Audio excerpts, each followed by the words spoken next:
La dérive sectaire, d'après un document mis à disposition par la Miviludes, c'est cela. La dérive sectaire est un dévoiement de la liberté de pensée, d'opinion ou de religion qui porte atteinte à l'ordre public, aux lois ou aux règlements, aux droits fondamentaux, à la sécurité ou à l'intégrité des personnes. Mais dans le document en question, que j'essaierai bien évidemment de vous mettre à disposition, faut pas déconner, on peut également lire ceci. Il n'y a pas de définition légale de la dérive sectaire, pas plus que pour la religion, la radicalisation ou le séparatisme. La dérive sectaire n'est pas une infraction en droit français. En effet, le droit français, contrairement à d'autres droits européens, n'a pas de définition de ce que c'est qu'une secte.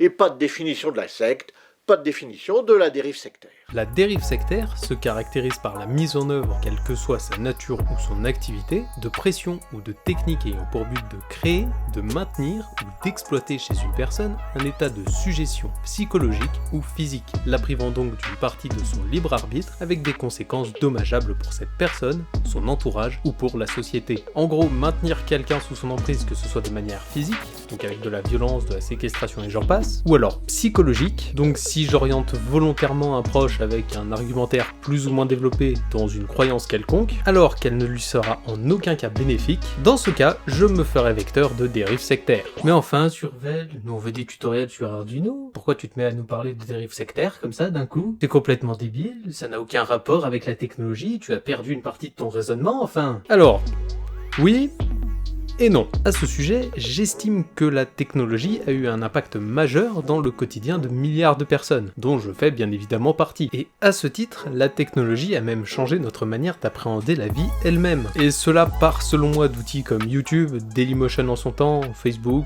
Instagram ou encore TikTok aujourd'hui. Les réseaux sociaux ont clairement changé quelque chose en nous. Ils nous ont isolés, ils nous ont rendus addicts, ils nous ont pris une immense partie de notre vie. Et je n'échappe en aucun cas à ce que je viens de dire. Je fais d'ailleurs moi-même partie de ces esclaves de l'algorithme. Ce sont des esclaves.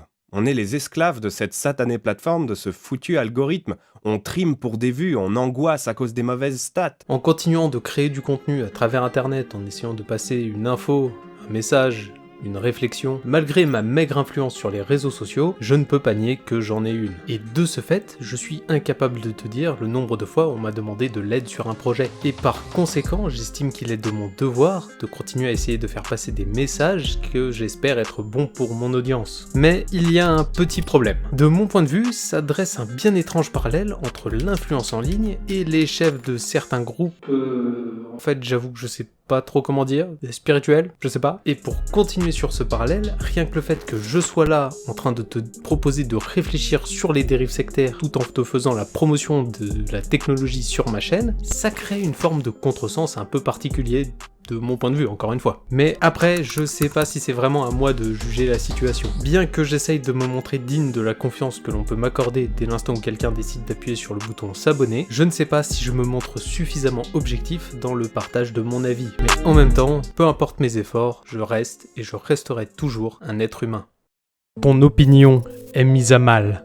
Ta liberté de penser elle-même est mise à mal. Les croyances ésotériques doivent être bannies. Elles n'ont d'intérêt pour personne et tentent de te faire vivre dans le mensonge et le péché. Internet sera désormais ta seule divinité. Dieu est bon, il te partage généreusement ses connaissances pour ton bonheur. Et à travers sa parole, je serai ton précepteur. Alors suis-moi, soulève-toi et marche dans mes pas. Rejoins le Cultec, car à toutes tes questions, lui seul connaît la réponse. Alors donne de ta personne et de ta vie, pour le futur comme pour la technologie. Ne laisse personne se mettre en travers de ta route, pas même ta famille ou tes amis qui d'aventure, par aigreur, t'empêcheraient d'acquérir toutes les connaissances nécessaires à ton propre bonheur. Plus besoin d'antidépresseurs, tu as tout ce qu'il te faut à portée de main. Et je ne suis pas seul dans ce combat. Même implicitement, tu y participes déjà. Tous ces algorithmes sont là pour toi. Sans eux, tu te sens mal et des personnes veulent entraver son accès? Ridicule. Alors n'oublie jamais que je suis là pour toi et n'abandonne jamais ce combat. Alors, si jamais tu es curieux, ce n'est pas une sponsor, je n'ai pas été payé ni même contacté pour en faire la promotion, et d'ailleurs mon texte n'a pas non plus été modifié par un tiers, mais je suis tombé sur un post Instagram parlant du Sectival, qui est donc un festival dédié à la mise en garde sur les dérives sectaires, avec la particularité de proposer des courts-métrages sur le sujet. Par contre, j'ai mis beaucoup de temps pour en parler, donc je suppose que les inscriptions seront totalement fermées quand j'aurai enfin posté cette vidéo. Mais comme je trouvais la démarche très intéressante, je tenais à te la partager. Et si jamais cette vidéo te plaît, tu peux t'abonner, lâcher un like, ou même la partager, hein, pas de problème, ça m'aide aussi. En tout cas, merci de m'avoir écouté, fin de la pseudo-pub. Alors, je sais pas si ce que je vais dire est assez bien expliqué, parce que le sujet est pas mal compliqué.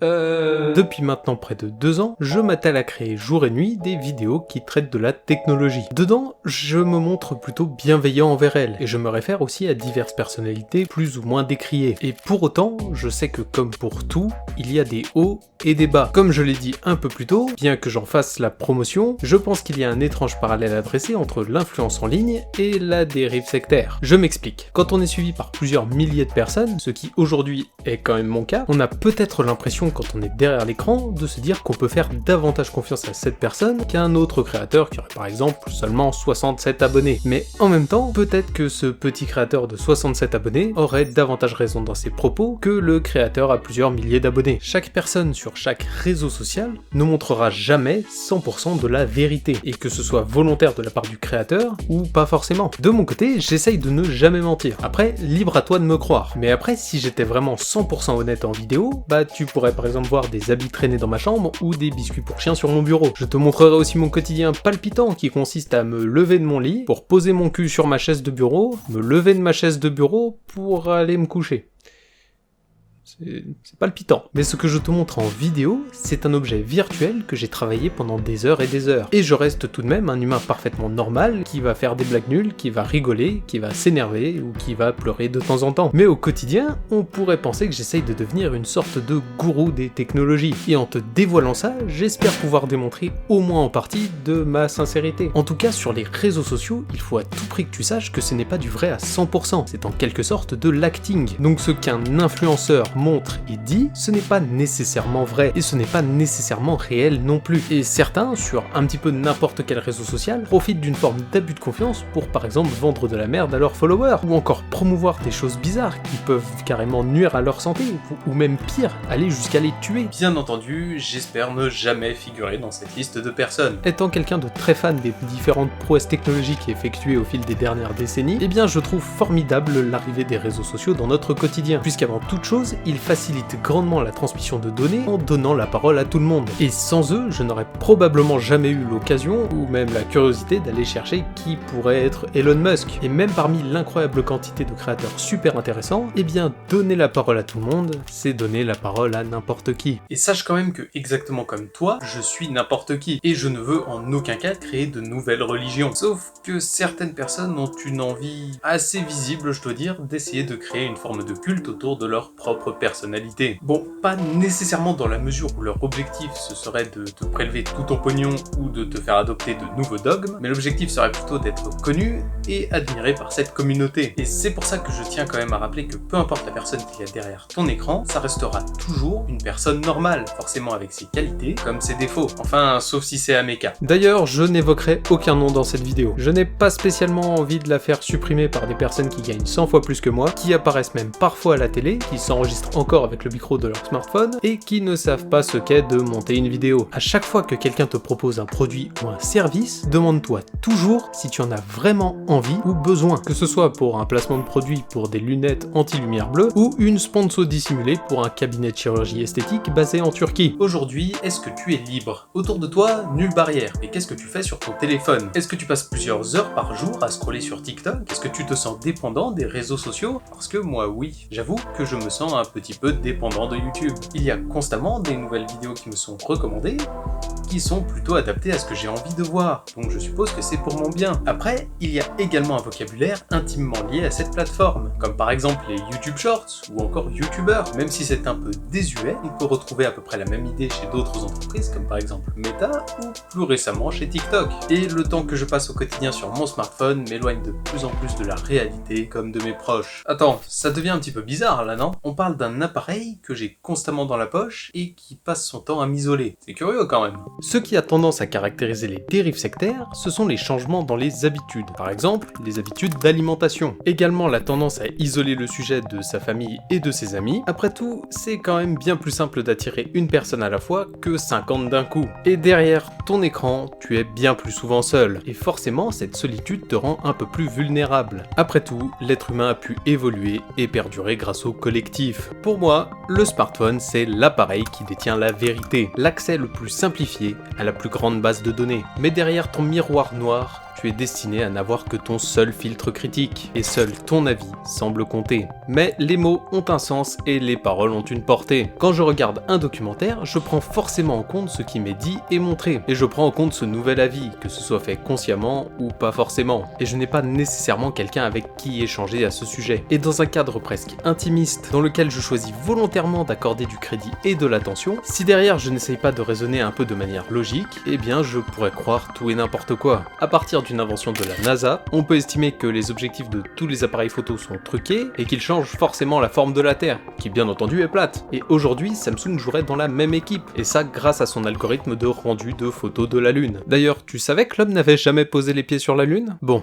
Ce qui me semble assez redondant dans la manière de représenter les sectes, c'est le caractère omniscient du chef de la pensée dans l'esprit des fidèles. Si Joseph Seed décide d'annoncer la fin du monde, alors il y aura une fin du monde. Si Skippy te dit que tes proches te mentent, alors tes parents t'ont éduqué dans le mensonge. De ce fait, si le moindre connard avec un petit peu d'audience te dit que l'intelligence artificielle va te tuer, est-ce que l'intelligence artificielle va te tuer? Il faut toujours essayer d'aiguiser son esprit critique, et tout n'est pas forcément mauvais dans tous les discours. Prendre soin de sa santé, comme le recommandent certains business en ligne, ne me semble pas être mal en soi. Manger des légumes ne me semble pas être mal en soi. Ne pas se voir en permanence comme une espèce d'énorme loser ne me semble pas non plus être mal en soi. Et essayer d'apprendre sans forcément se raccrocher à 100% à l'école ne me semble pas non plus être une si mauvaise idée. N'accorde pas ta confiance à n'importe qui. Dans ma recherche d'audience à qui partager mes vidéos, je me pose constamment une question. Est-ce que les influenceurs ne tenteraient pas un petit peu tous de créer une communauté à travers laquelle partager leurs idées pour générer du profit à des fins personnelles? Après tout,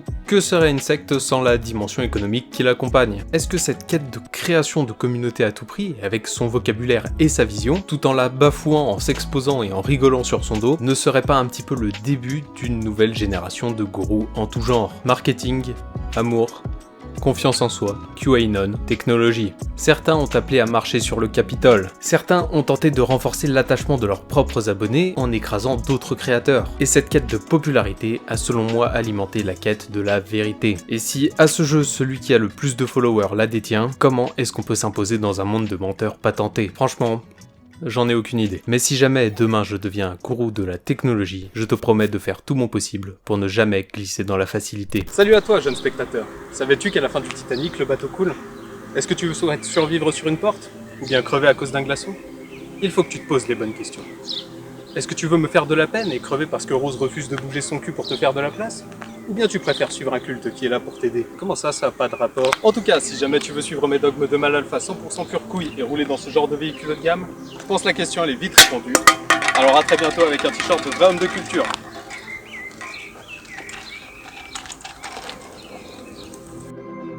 Fais le bon choix. Bisous.